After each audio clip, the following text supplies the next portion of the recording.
Le garçon aux pieds nus. La chambre 412 de l'hôpital presbytérien de New York baignait dans une lumière froide, filtrée par des stores à moitié tirés. Les moniteurs émettaient des bips réguliers, un métronome cruel qui scandait l'attente. Lily Reeves, 8 ans, gisait immobile sous une couverture bleu pâle, son petit corps presque avalé par le lit médicalisé. Ses cheveux blonds, soigneusement peignés par une infirmière compatissante, encadraient un visage d'une pâleur inquiétante. Des tubes serpentaient de ses bras frêles à des poches de liquide suspendus, et un masque respiratoire sifflait doucement, synchronisé avec sa poitrine qui se soulevait à peine.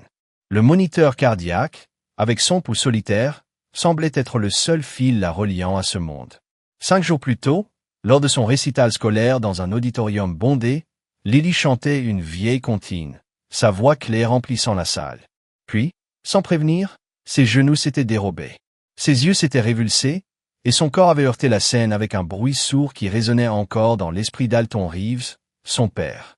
Les médecins avaient diagnostiqué un événement neurologique rare, une crise si violente qu'elle avait plongé le cerveau de Lily dans un coma protecteur. 5 neurologues de renom, venus de Londres, Tokyo et Boston, s'étaient succédés à son chevet. 3 spécialistes locaux avaient scruté ses scanners cérébraux. Des machines dernier cri, importées à un coût exorbitant, clignotaient en permanence. Mais aucune réponse. Juste un silence oppressant, ponctué par les bips. Alton Reeves, autrefois surnommé le requin de Wall Street, pour ses négociations implacables, était méconnaissable.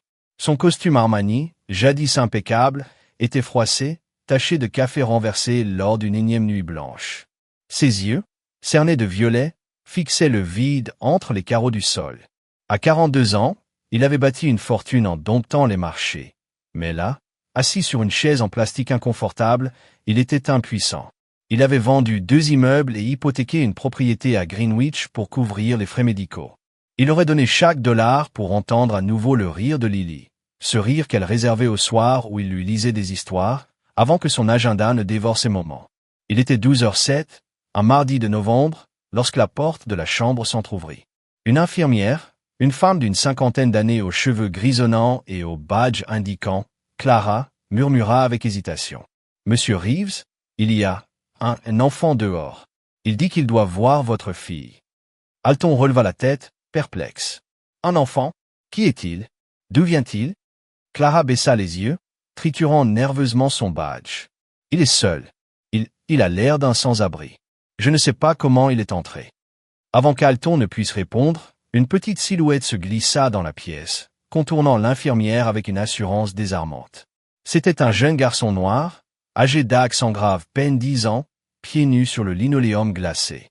Son pantalon kaki, trop grand, était retenu par une corde élimée, et sa veste beige, déchirée au coude, portait des taches de terre. Ses cheveux, courts et couverts de poussière, semblaient n'avoir pas vu un peigne depuis des semaines. Mais ses yeux d'un brun profond, presque lumineux, étaient fixés sur Lily avec une intensité qui fit frissonner Alton. Et, lança Alton, se levant d'un bond, alarmé. « Qui es-tu? Sors d'ici. » Mais le garçon ne bougea pas. Il s'approcha du lit, ses pieds nus frôlant à peine le sol, et baissa les yeux sur Lily. Son regard était doux, presque familier, comme s'il voyait en elle quelque chose que personne d'autre ne percevait.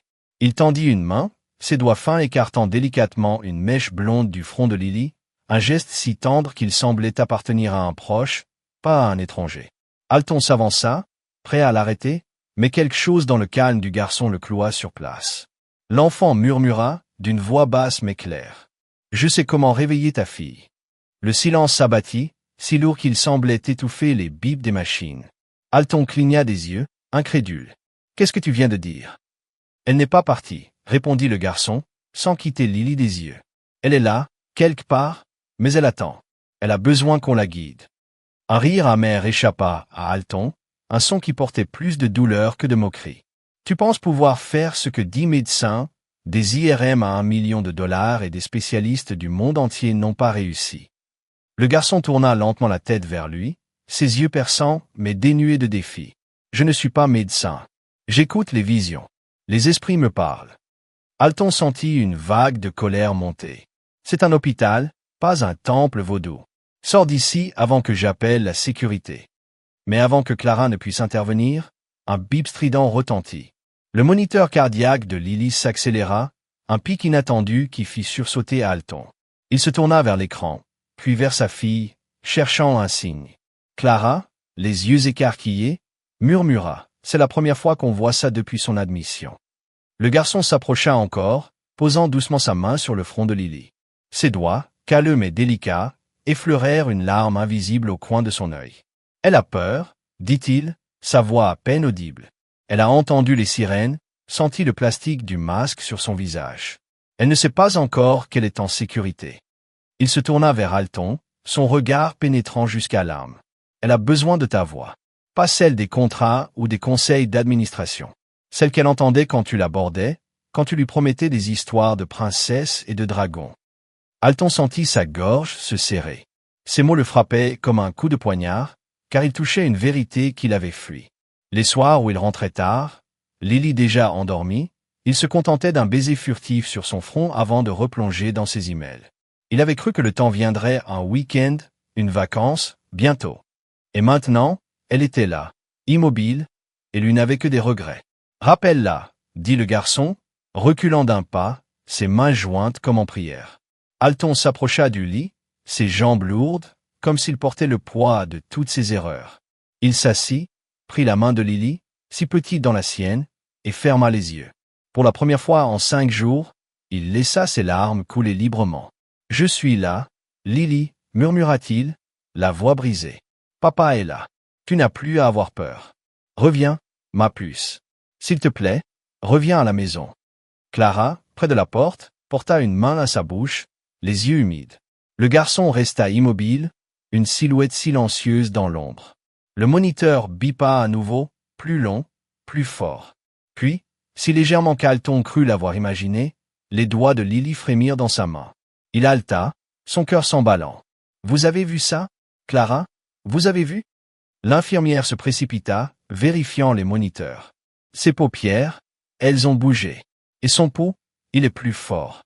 Le garçon fixa Alton, sa voix calme mais autoritaire. « Demain, à la même heure, je reviens. » Avant que quiconque ne puisse le retenir, il glissa hors de la pièce, ses pieds nus ne laissant aucun écho dans le couloir. Alton courut à sa suite, mais le corridor était vide. Pas un bruit, pas une trace. Comme s'il n'avait jamais été là. Alton ne dormit pas cette nuit-là. Assis dans un coin de la chambre, il fixait l'écran du moniteur, où les constantes de Lily restaient stables, hormis ces 2 bips inexplicables. Les mots du garçon tournaient en boucle dans son esprit. « Elle a peur. Elle a besoin de ta voix. » Il ravivait une douleur qu'il avait enfouie sous des années de succès. Il se souvenait du dernier récital de Lily, de son excitation quand elle lui avait montré sa robe à paillettes. Il avait promis d'être là, mais un appel urgent l'avait détourné vers son bureau.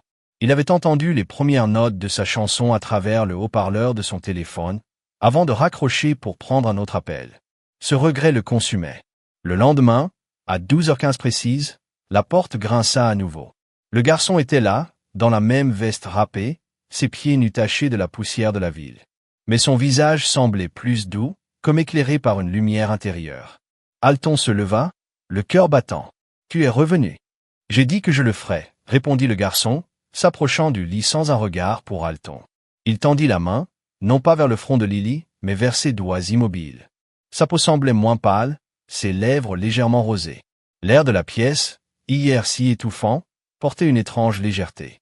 Alton s'avança, sa voix tremblante. « Que dois-je faire ?» Le garçon resta silencieux un instant, ses yeux fixés sur Lily. Puis il murmura, « Par là où ça fait mal. Pas à elle, mais à toi. » Alton fronça les sourcils, déconcerté. Parler de sa douleur?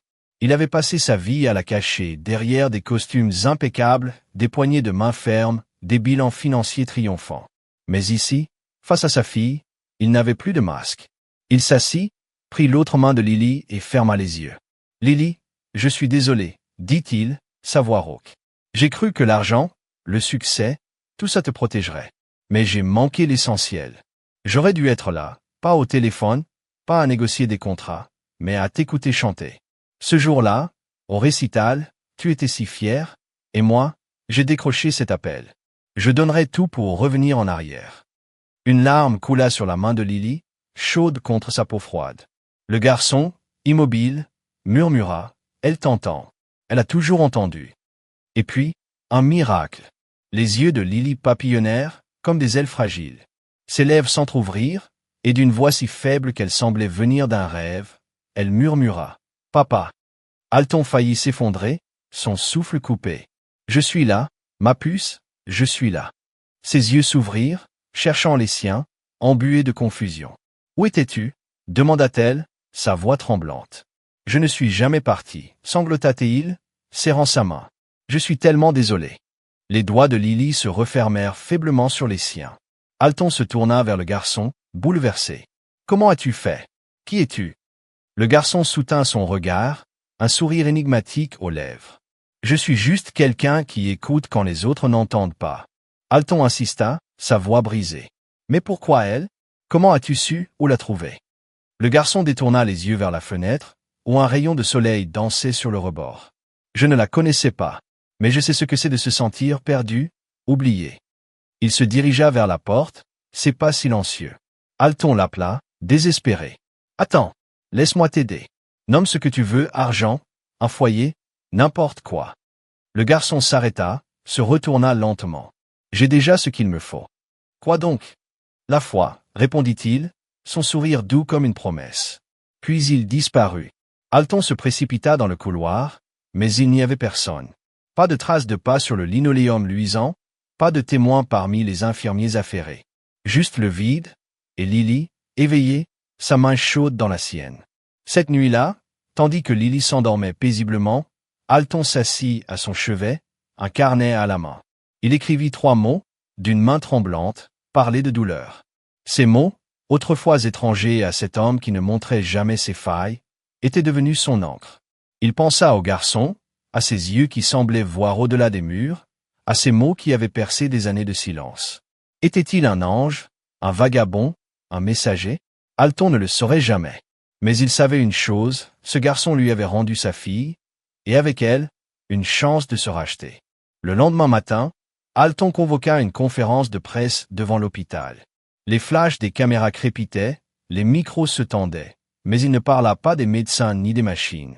Il raconta l'histoire d'un garçon sans nom, pieds nus, qui avait ramené sa fille non pas avec des outils, mais avec une vérité simple. L'amour, lorsqu'il est sincère, peut franchir les abîmes. Les journaux titrèrent « Miracle à Manhattan ». Alton, lui, savait que c'était plus qu'un miracle. C'était une leçon. Pour la première fois de sa vie, il écoutait vraiment. Si vous avez aimé cette histoire, n'oubliez pas de mettre un j'aime et de vous abonner pour plus d'histoires émouvantes, dramatiques et inattendues. Dites-nous dans les commentaires d'où vous nous regardez. Nous sommes ravis d'avoir de vos nouvelles. À la prochaine, restez bienveillants, curieux et continuez à nous regarder.